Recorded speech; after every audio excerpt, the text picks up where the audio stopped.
All right, this is a video I'm doing on a subsonic round for my 300 Blackout. I learned about trying this powder out on Lead Taco's channel. He was talking about a different bullet, which is a airsoft bullet or whatever. I already had a mold that makes a nice smooth 308 bullet. I use it for my Supersonics, for my 308, a lot of different things. Anyways, there's the bullet right there. And I got a couple of marks here and there because I quit doing them one at a time. I'm shooting too many. There's a mold. Can you guys read that? NOE mold. Really nice. Look at that bullet. Smooth. I think it grabs more of the rifle. Anyways, I was just messing around after I watched this video. I remembered, oh yeah, you're supposed to be able to try out anything with TrailBoss powders. This is the powder I'm using, TrailBoss. It's just a few I made up to play. It's hard to get many of these ahead because I keep shooting damn things. Well, since I finally got my suppressor, and I'll probably do something with this, the Griffin armament suppressor.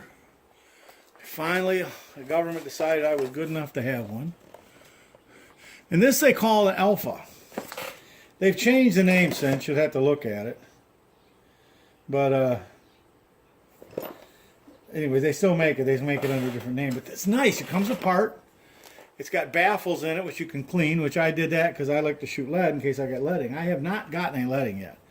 I have taken it apart and cleaned it once with a sonic cleaner, and yeah, there was lots of gunk on it. Just fouling. In fact, I had just a Hornady sonic cleaner, and it isn't the best. It was a cheap one I bought. It doesn't have a heater or nothing, so I got on Amazon and found me a little, it's an import job, but it heats up, and it'll go for a longer period of time. The Hornady one will only go for 8 minutes. You got to keep resetting, and you got to run these for about an hour to clean. I was going to get a sandblaster, and they said, oh, no, don't do that. So, okay, I didn't do it. Because I hopefully will have the suppressor work forever. I've never shot a suppressor before. And with the weight and the expense, I almost kept saying, oh, I don't need one. I'm so glad I got one, I can't tell you. I'd almost forgot I bought it because it'd been so long, take to get it. I like this one so much, I ordered another one for my handguns. Now, I don't think the bill's going to go through with that crazy guy in Las Vegas now. That'll give the left all the ammo they need. And personally, I don't care that they ban bump fires, but I hate to see them ban anything. I don't think these bullets, my other subsonics I shoot, that are 230 grain, they'll run my AR just fine. But I get a lot of gas in my face, and I'd rather shoot this than the AR, to be honest about it. I like shooting the bolt gun. This is a Ruger America. Anyways, I'm not suggesting anybody do anything. I'm just telling you what I do and what works for me. And I was watching some videos of somebody else the other day, and they were having trouble, but their cartridge overall length. When I'm using that 230 grain bullet, and I get average velocity of 1036 out of it with deviation of 12.6, my cartridge overall length is 12.056. I found that shortening them up a little bit seems to make them chamber easier and operate better, for me anyway. And on this one, the cartridge overall length is same thing, 12.056. I don't have to screw up. Even though it's a different bullet, I don't have to touch the sizing die on my Dillon press. I love it. And this I'm loading with TrailBoss. This is what I'm doing. I'm not telling you what to do it. I'm using 5.5 grains of TrailBoss. And how I come up with that, TrailBoss tells you, if you read their documentation, that you can try anything you want with it. What you do is you fill up the case, dump it out until you see that you're where your bullet would seat, and you dump that in the scale, and that is your full charge. Well, that's what I did with this. But on subsonics, you're supposed to start at the top and work your way down. I did that, loaded up 5 bullets, took it out here, it ran, the bullet didn't get stuck in the barrel. I had a friend tell me that he thought maybe this heavier bullet would get stuck in the barrel. Well, I took one shot and see, no, it didn't. In fact, what it also is, it's giving me great groups. the group on this thing at 50 yards is 0.6 inches, which for a subsonic bullet, that's fantastic, I think, okay? It's quiet. Anyway, so this one here, not including the lead, it only cost me a nickel to load that. 3 cents for a primer and 2 cents for powder. How do you complain about that? I probably have, I don't know, penny, maybe 2 into the lead, not that much. But these use almost half as much lead as the 230s do, and I'm just shooting at steel. What do I care? And this one's quieter. What did I did some figuring? Yeah. You can load 1,272 of these per pound of powder. That's a lot, okay? And the TrailBoss, I figured that buying it from, well, this isn't a cool show, but buying it from online, a good place I get TrailBoss, $113.50 a 5 pounders, 9 8-pounders, 5 pounders. Anyway, let me shut up and shoot. Now, I also noticed with the other Subsonics, the heavier one, the first shot was kind of loud, cracked a little bit. Not a crack really, just louder. And then after that, it quieted down. These ones, when I tried them, it was quiet from the first shot. You know what I love about this? Is I can finally hear the steel. I love it. I am so in love with shooting with a suppressor, I can't tell you. I love it. Sounds like a damn cap gun, doesn't it? I might have to move the camera closer so you guys can see if you can hear it.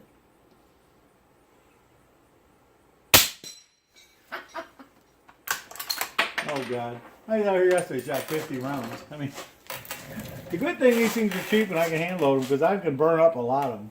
I bought this thing to go around it. I don't know if I'm going to keep using it or not. It kind of slips on it a little bit. But it does get hotter than hell. They gave me a mitt when I got it, taking it home. I didn't know what it's for. I put it somewhere and I can't find what the hell I did with it. But that is the story of my life. I'm always putting something somewhere and I can't remember what I did with it. Here, let me see. I'm going to get... This camera is literally 2 of these away from it. I might be able to get it closer even. Here we go. I'll be interesting to hear this video myself. Now you're even closer. You are 1 1/3 of my hand width this way, away from the end of the barrel. Try this out here.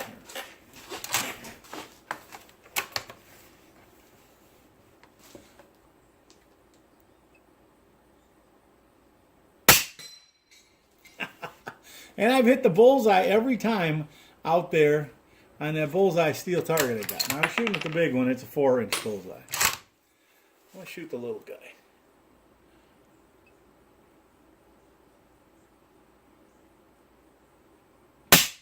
Got it. That's a 2-inch bullseye. Oh God, I'm in love. Absolutely in love. I can sit and shoot this gun all day. It's fun. It really is. It's crazy because the gun was less than $400. I got a $1,000 suppressor on the end. It goes $800 plus the tax stamp. You know, $400 scope. But I'm having a ball. I really am. So I mean, if you've never thought of a suppressor, you might think about it. You know, because it's really nice to shoot with no ears on. I'm using my phone to record this video, but normally I would be listening to either music or talk radio, and I can hear it. It's so cool. I hope you guys heard that steel tong. Excuse me. Anyways, I love this thing. And I like this little bullet. It's easy to cast. That one being a smooth bullet, it just falls out of the mold. That's all there.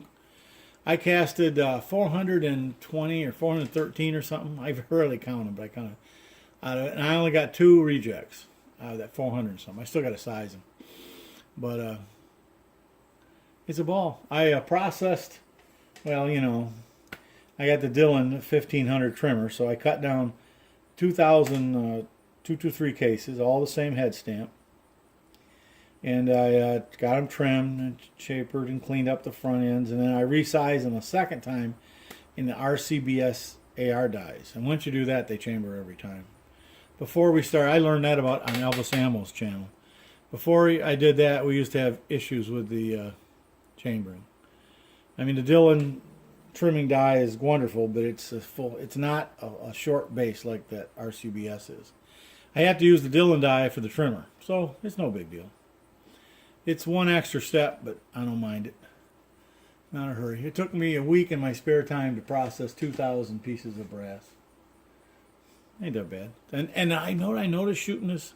I haven't checked any that I've shot with the this bullet, with the 230 grain bullet. It doesn't really stretch the case out that much when I shoot it. I haven't had to resize any of that yet. I had like 50 pieces. I kept rotating them. I probably loaded them 4 times. And so far, they're still under what they're supposed to be. So, I mean, if I got to trim them every 7 or 8 times, that's not all bad, I guess. It's almost as good as pistol ammo. So that's the only bite about loading rifle is the prepping takes so long. But this is fun. I sit out here and my wife will say, well, the neighbor was shooting a 22 the other day, yesterday. His son and him was shooting his 22. And she goes, oh, I heard you shooting today. I said, yeah, I was shooting. She goes, it sounded like you were pretty close. I goes, no, that's the neighbor. He shoots off his back porch. He does. He shoots off his back porch. I goes, but I was shooting before and after he was. She goes, oh, I didn't hear. All I kept hearing is somebody was working on something. They were beating on something metal. Well, that was me hitting the steel. That's all she can hear in the house.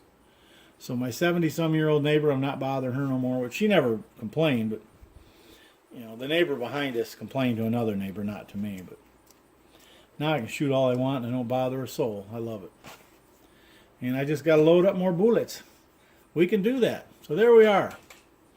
Thank you. I think it's Soft Lead Taco or something like that. I can't remember, people. I'm sorry. I screw up everything. I can't remember things.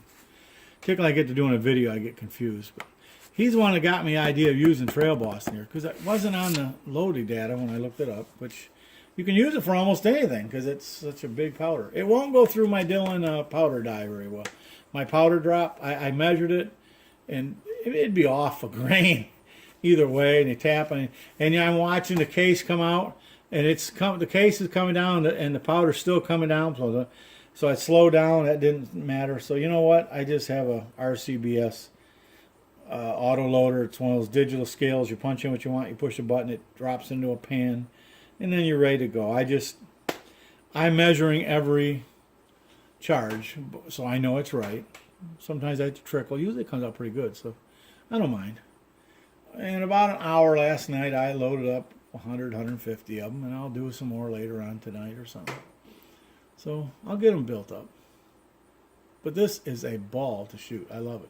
I got a 3. You know what's interesting? I got a 308, and I loaded up some because it was on the load data. And when I first got it, I loaded them up, and I got this exact same bullet loaded for the 308 as a Subsonic. Comes out almost the same. It comes out within 5 feet per second. And I'm using the same powder, but I'm using 10 grain. I'm using twice as much powder. Just because of the case capacity. It's the same barrel it's shoving down. The same diameter barrel, same weight bullet. The only difference is the case capacity.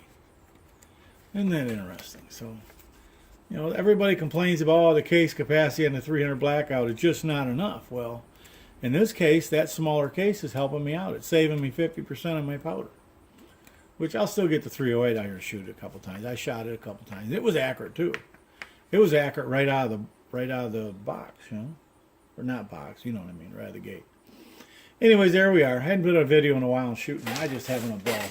I'm terrible. I've been not playing on amateur radio as much. I still check into the Wolverine, Michigan net. If any of you guys are hams, and you don't have to be in Michigan to check in, but there's a net every night at, I think it's 2300 Zulu. It's a 3935, great group of people. Well, then there's me too, but the other people are really nice. You know, come on in, say hi. All right, bye-bye. Hey guys, the video you just watched, I made a little boo-boo. The cartridge is not 12.056. I don't know where in the hell I come up with that. I mean, good luck with that. I want to see that cartridge you loaded, 12.056. You'd have to glue a few of them together. It's 2.056. I don't know where I got the one from. I really don't. 2.056. And again, I'm not telling you to do it. I'm telling you that's what I did, and I'm still alive. That's today. Tomorrow it could blow up. Who knows? All right, goodbye. I'm going to give you the shooter's eye view. Okay, this is me down the rifle. Okay, that's how close I'm shooting to my gator. And I love my gator. I never hit it. That's how accurate it is. So happy. I got to do what I call a clean sweep. Got everybody on the first shot, of course. The problem with this, it's getting boring. I'm going to save some of my water bottles, fill them up with some food coloring and blast them.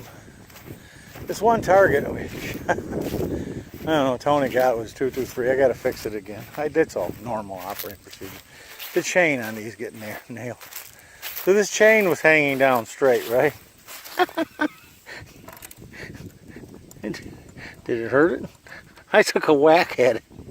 I got the link hanging down. You understand, I am not a great shot, but there's no recoil.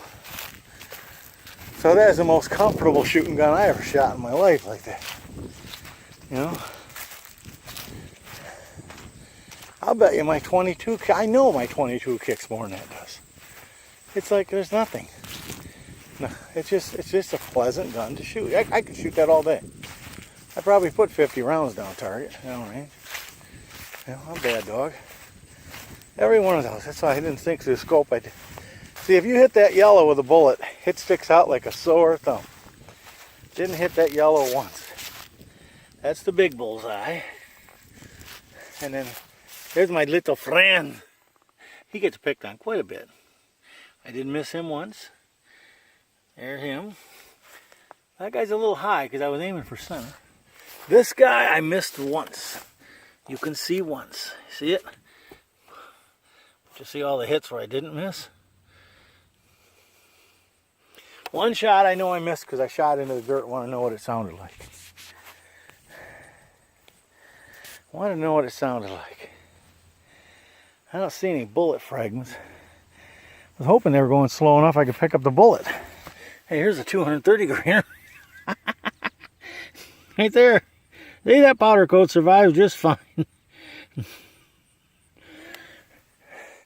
Heck, I picked up some yellow pieces of paint off the targets. I don't see any of those. Ka-thunk. Yeah, they're exploding or tearing apart on impact. I still have a ball.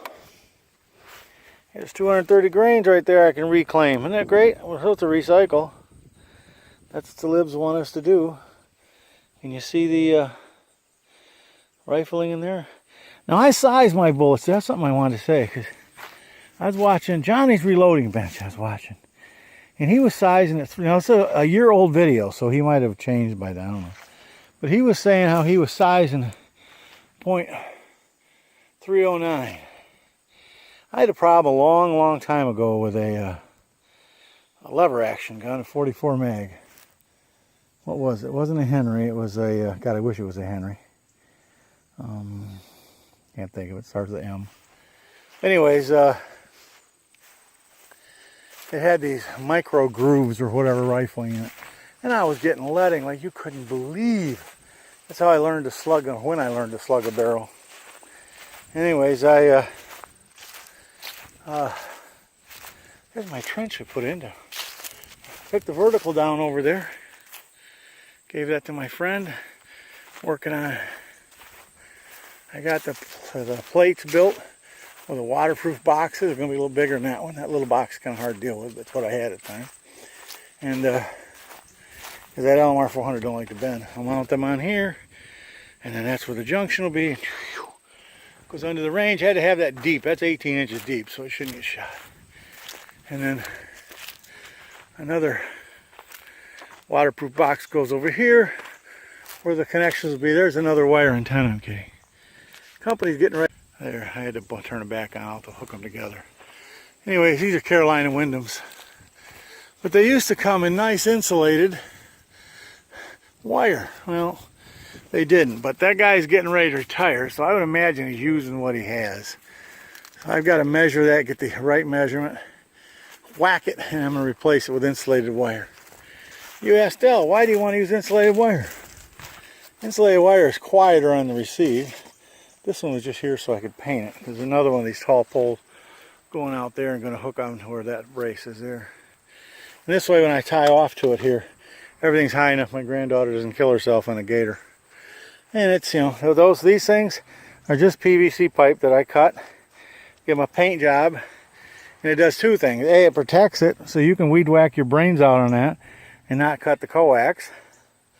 And the other thing it does is it lets a little 12-year-old who's driving around here at Mach 7 on a Gator, go-kart, whatever else, it's got 4 wheels and an engine, not to hit it. Okay, so anyway, there's another in town. I'm going to have one. I have one running north-south right now, which gives me east-west coverage. And now I have one running east and west, which will give me north-south coverage. There's a guy in Antarctica that I really, really want to, I need him for my awards and stuff. I hear him, but he can't hear me. But right, because most of my signal's going the other way. And anyway, just a switch, I'll be able to switch my direction on it. Mostly on 80 meters. Those work pretty good on 20 meters too. 14 megahertz for you non-amateur type guys. 80 meters is 3.5 to 4 megahertz. Alright. And if any of you guys are thinking about becoming a ham, many, many moons ago, the FCC dropped the requirement. You no longer have to learn Morse code. Okay? Which is nice. I got to take that one down. That's an 80 meter antenna, but it picked up so much noise in the barn because of all the solar stuff that it was virtually unusable. It transmitted good, just you couldn't hear anybody. So I got to take that down. I don't have the forklift anymore, so little things like that become more of a problem. So, anyways, there we are. I really like this load in this gun. I think I'm in love. I really do. And again, you couldn't shoot this load through an AR. It wouldn't have enough oomph to cycle the action. But if you got a bolt or a single shot, it works great for it. You know, I like to, when I get into a new caliber, particularly if I buy a semi-auto or something, I like to buy a semi-auto and I like to buy a single shot or a bolt.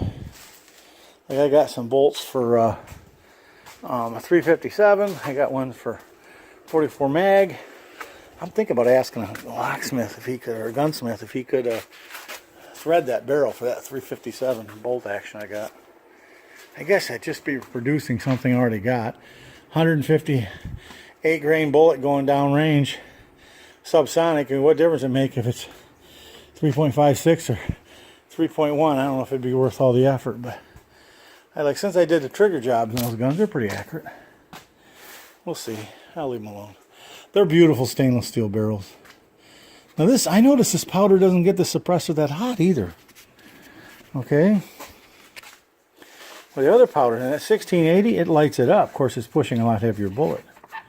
And of course, Supersonic really gets it hot, but it does help with the noise. I can shoot the Supersonics, even my 223s out of the AR, without ears on. Now maybe that's because I'm already half deaf. I don't know, but it could be. It could be because, you know, you hear the crack, but it happens downrange, or at least it sure sounds like it happening downrange. And let me take that thing off there. It's cooled off enough. I don't take it off that much, except when I clean it. See if I can do this where you guys can see it. Whenever I shoot it, it always pushes it out a little bit. Come on, phone. Whenever I shoot it, it moves this thing a little bit. I don't know why. I got it on there as tight as my hands will let me get it on there. Ugh. But I like it because I can actually pull it out. There it is. I don't know if it's important, but I'm going to cover up my serial number. But there it is. Okay. Alpha Griffin Armament. That thing, they gave you a wrench with it. You pull this out, and if your baffles are stuck in there, which is not uncommon, there's another part that came with it, and it goes in here with a special fitting, so it doesn't damage anything. It screws in here, and use a wrench, and pushes them right out. Now I have not had to use a wrench yet. I've always been able to do it. Just my fingers has been enough gas to get it to go. I want to get this really dirty because I want to try out my sonic cleaner. And I'm going to let it run for, the guy said let it run for a day, but even this sonic cleaner I can only let it run for 30 minutes and then it shuts itself down. There. See, it goes in and out pretty easy. I grabbed that one day. Boy, oh boy. It's warm. It is warm. Well, there's some crap that come out of there. Well, that's amazing. It's on my table here. I don't know where it came from, but that's a whole primer. I had a couple of those pockets were kind of sloppy. Maybe I should start not using sloppy pocket primers. Doesn't bother me, so I use them. All right, I'm done talking. I know, thank God, right? Goodbye.